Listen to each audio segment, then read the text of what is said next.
welcome back, friends. It's Megan from A Seasonal Abode. So I thought it would be interesting and fun the next few YouTube videos that I do to start my videos featuring and sharing another YouTube gardener that I appreciate and learn some things from. So this week it's going to be Carissa. Carissa lives on the West Coast in Canada, which is the same country as me.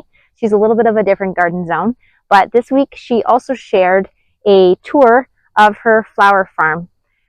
So I would encourage you to check her channel out. It's called Carissa's Garden if you haven't heard of her. So in similar fashion, today I'm going to be sharing with you my cut flowers. Now I don't have a cut flower farm per se, but I do have a cut flower garden in which I grow many cut flowers to sell at the end of our driveway. So if this interests you, I hope you'll consider subscribing. Now let's get to the flowers.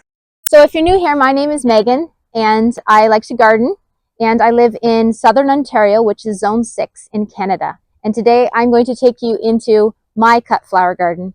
I do not have a cut flower farm, but I do like to sell bouquets on the weekends at the end of our driveway. So most of my cut flowers are grown in this new kitchen garden here, which we featured on our channel. However, some of them are not. So I'm just going to kind of take you along and show you what I've been using in bouquets this summer.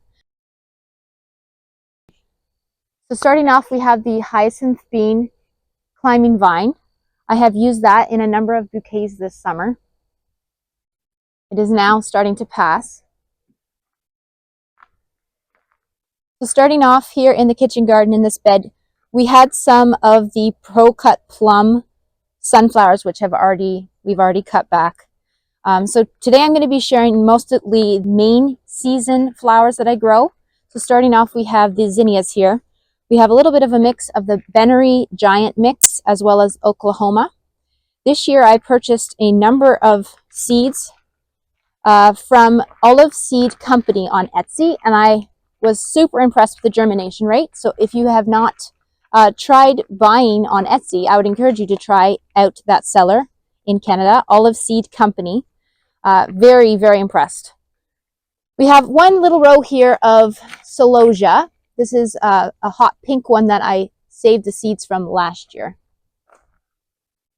Over here was our cool hardy bed, but I do have a few main season flowers in here. So this was the Rio Feverfew, which I will overwinter in this bed. And here we have some of the burgundy straw flower. It's still early in the morning. It's pretty foggy here today, so they're not quite open, but this is a beautiful dark purple straw flower. Here is one lone Sahara mix Rudbeckia growing. And then we have some actually bachelor buttons that's already reseeding from the spring. Over here we have some snapdragons. I have really enjoyed this Madame Bronze snapdragon. This one over here I have not enjoyed super much. It's the Chantilly pink. And I find it very flimsy. It very readily goes to form seed pods on the bottom, and I will not be growing this again next year. I really like the Potomac varieties, and I was impressed with the Madame Butterfly varieties as well. So my plan for next year is not to grow the Chantilly. So here in the middle of the bed, I have some yarrow that I grew from seed. I did the winter sowing method with the yarrow, and it worked excellent. And we have one lone Dara plant here. So this I'm hoping it will self-seed and it will come back again. I may end up transferring this to my regular perennial garden, as I will share later that I do have some there. So a lot of these beds were filled with vegetables, and I have gone in with some buckwheat cover crop. Over here we have some more cut flowers, so some more of the burgundy straw flower. This was the apricot straw flower, very beautiful as well. I'm going to start saving seeds from those. We have 3 different gomphrenias. So I have the pink, the white, and this beautiful orange one. I think the orange is definitely my favorite. It's ageratum. This ageratum I believe is called Blue Bonnet, and I grew it from seed that I saved last year. This is a very prolific flower. I think I will always grow it because you don't need a lot of seed and it just keeps coming back constantly. Here we have some celosia, apricot celosia.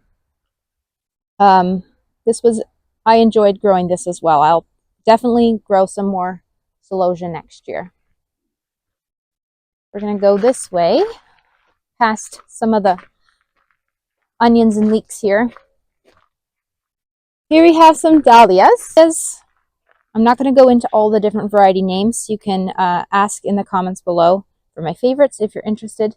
I am enjoying using the dahlias in my bouquets. Very beautiful. Here's some more. This one I know off the top of my head is called Pink Pearl. It's very, very iridescent. And then so that is it for what I have growing in the kitchen garden. But we do have more cut flowers. But I am going to show you where the rest of my cut flowers are and other things that I use that are around the property. Here you can see the garden that we started together this spring, looking very beautifully. I think as these little lime punch hydrangeas do establish themselves, I definitely will be using them in arrangements as well. But right now I'm just letting those plants beef up. Over here, this is a little bit of a mismatch bed. Some more of the Chantilly pink. I do have some of the apple blossom Potomac snapdragons in here. Some statice. Growing some pink statice, some apricot. And then this is the cinnamon basil. I have used this quite a bit this summer. I love the purple variegation it adds to the bouquet. And it has a beautiful smell too. And then over here we have some more. This is actually my daughter's garden. I planted some of my straw flowers in their garden. So it's a repeat of the straw flowers that I had in the kitchen garden.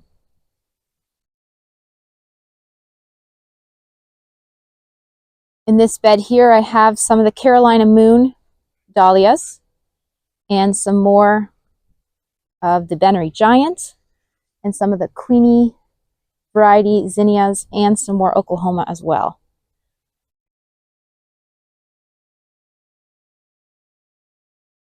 And cosmos, just some regular old white cosmos. And then I got this apricot cosmos and some more zinnias growing here. So the zinnias have been producing really well. Definitely will always be saving some room in my garden for the zinnias.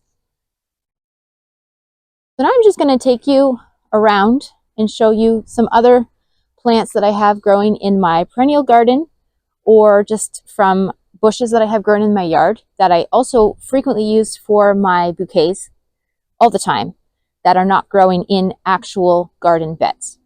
So stopping here, I'm going to slowly spin around so you can see where this bush is in relation to the kitchen garden here. So this is a forsythia, and I am shocked at how well forsythia does. It has at least a 2-week vase life. So this is great for filling in the bouquets. And I'm thinking of maybe growing a second one, but this is just a regular forsythia. And this is something that I cut on all the time.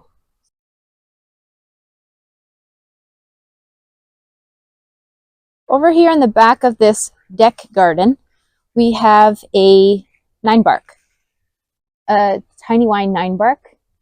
This has some beautiful burgundy foliage, which I love to use in my bouquets as well. And so the last stop we're going to make is the Meadow. So this is the sunrise garden in the backyard, and I am really starting to incorporate growing cut flowers in the landscape. So I'm just going to go over. So here's some more Dara that we just have growing in the garden. So like I mentioned, I have one of these in the kitchen garden, and I think I will add it into this garden somewhere. And because this is much easier. It's going to come back every year, and it adds some depth and color to the perennial garden here. Here's some more of the Rio that I have planted in the landscape. I have been cutting off of this penstemon. I believe it's called Midnight Majesty penstemon, and I love the burgundy foliage. This also holds up well, especially when it has the seed pods at this time of the year. It just adds uniqueness to the bouquet. We have some yarrow. This is the Colorado mix that I started with the winter sowing method, growing in the landscape as well. So I haven't used a ton of the Golden Jubilee hyssop this summer, but I have heard that hyssop is excellent as a cut flower as well. Okay, and lastly, in this garden bed, we have some of the Autumn Joy sedum, which I also love to add into bouquets come fall.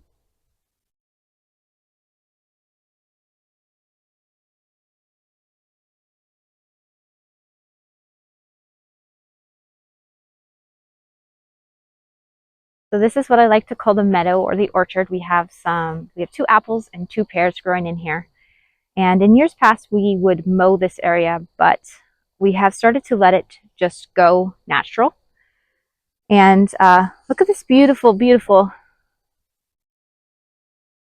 spiderweb here. I love August and September mornings when all the dew is thick on the branches. Isn't that beautiful? It looks like jewels. So as I was saying, this meadow has goldenrod, Queen Anne's lace, purple and white asters, as well as some beautiful native grasses that I like to occasionally add to my cut flower bouquets.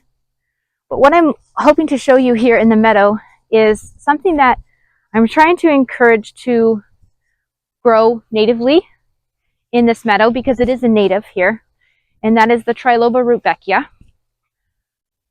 Here it is growing in the landscape or in the meadow, and this is a great filler flower for cut flower bouquets. So friends, I think I have shared with you mostly everything that I use to cut and make cut flower bouquets. Occasionally I will walk along the ditches or go more into the woods, continually trying to learn which plants and stems I can use and will last in the vase. And I'd love to share that with you. So I hope you've enjoyed this video and that you'll consider subscribing, and I'll see you in the next one.